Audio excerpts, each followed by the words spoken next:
Hola, hola, hola, ¿cómo están? Bienvenidos a Pretextos, el sitio donde la literatura y la historia tienen cabida. Bueno, bienvenidos. Aquí estoy con la segunda parte, ¿sí? Les traigo hoy la segunda parte de este libro de Jean-Paul Sartre, que es la literatura. Bueno, habíamos quedado en el capítulo uno, que es escribir. Voy a comentar el capítulo 2, 3, 4 y hacer después una ponderación general del libro, que realmente me parece notable en varios sentidos. Bueno, el capítulo 2 tiene como pregunta ¿por qué escribir?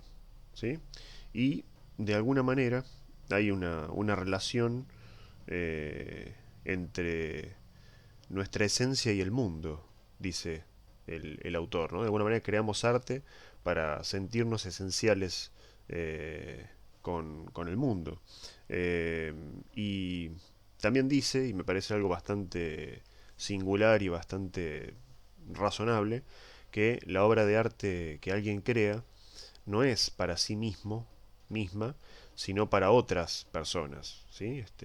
Sospecho que esto significa que no tenga un sentido o un significado para el creador o la creadora, sino que en realidad está basada en eso que dije antes, ¿no? De alguna manera, el creador, yo creo que el creador siempre está en sus creaciones, de una manera u otra. El mismo autor, Jean-Paul Sartre, no me dejaría mentir, en el sentido de que al estar situado en el mundo, esa producción artística también da cuenta de esa situación, ¿no? De cómo es esa persona, de sus valores, de su moral, de su inclinación política, ideológica, en fin, hay trazos, visos, matices, facetas que pueden tal vez descubrirse si afinamos la mirada, ¿no? Y el sentimiento. Eh, pero bueno, es un poco la idea de ese segundo capítulo, ¿no? Descubrir por qué escribir, ¿no? Es decir, cuál sería la finalidad de, de escribir. Y sé por haberlo leído un poco también, ¿no? Como filósofo, que este autor tiene varios conceptos que están entrelazados, ¿no?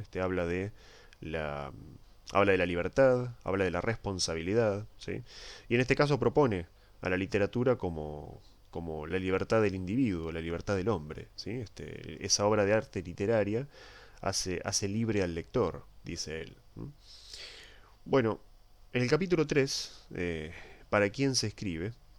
Es, para mi gusto, uno de los más interesantes porque me da la sensación de que el autor responde esta pregunta diciendo que los autores escriben para el hombre de su tiempo.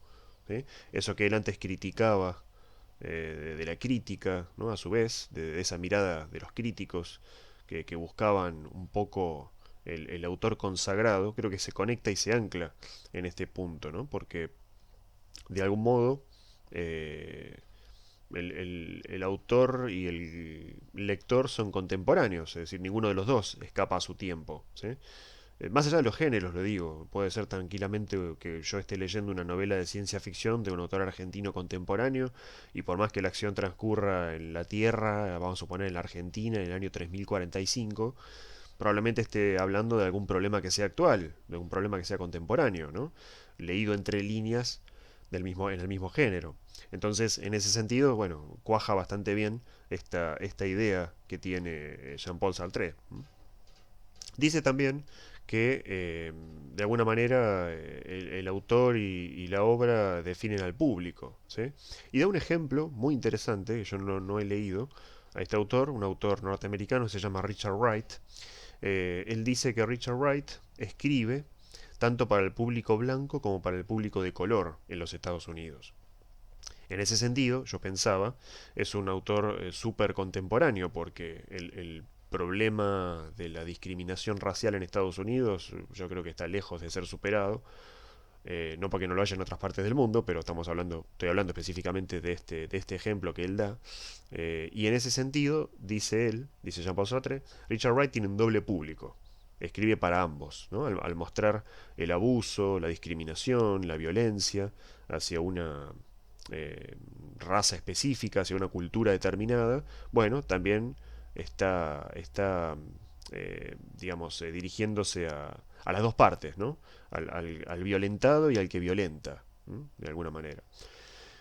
Bueno, avanzo un poco más. En el último capítulo, que se llama Situación del escritor en 1947, fíjense qué título tan específico y conciso, ¿no? Tan preciso, tan exacto. Eh, el autor distingue tres generaciones, ¿no? No me voy a poner a hablar de cada una, simplemente es como para tener una idea, más o menos desde dónde abarcan, ¿sí? Estamos hablando, acá tome nota, de autores que han producido antes de 1914, después de 1918 la segunda, y la tercera, la que comenzaron a escribir poco antes de la guerra, ¿sí? Eh, bien, bueno, más o menos tienen ustedes un pantallazo, una idea general de qué se trata el libro. Uno de los grandes aciertos, me parece, dentro de la propia cultura francesa, con este libro específico de Jean-Paul Sartre, es la posibilidad que el autor ofrece a sus lectores de ir rastreando la relación entre la burguesía y el autor, los autores, ¿no? Es decir, a través de las épocas, siglos XVII, XVIII, XIX y bueno, lo que él comenta del XX, ¿no? Es decir, él va rastreando si los autores franceses, Flaubert, La Rochefoucauld, en fin, él mismo tal vez, ¿no? Eh, pueden escribir no para la burguesía, sino para otro tipo de público más general, ¿no? Eh, para los proletarios, por ejemplo, ¿no? Entonces, bueno, va ponderando las obras de ciertos autores en ciertas épocas y bueno, va dando su parecer, ¿no? Una especie de dictamen, ¿no? En algún punto. Bueno, me resultó interesante, me aporta realmente muchos elementos y se lo sugiero por si quieren leerlo. Realmente me parece un libro valioso. No digo el único, voy a ver si voy releyendo un libro de Michel Foucault, también sobre la literatura, y tal vez el próximo video pueda basarse, ¿no? en esa lectura. Bueno, espero que les haya gustado, que lo hayan disfrutado y nos vemos en el próximo video. Muchas gracias.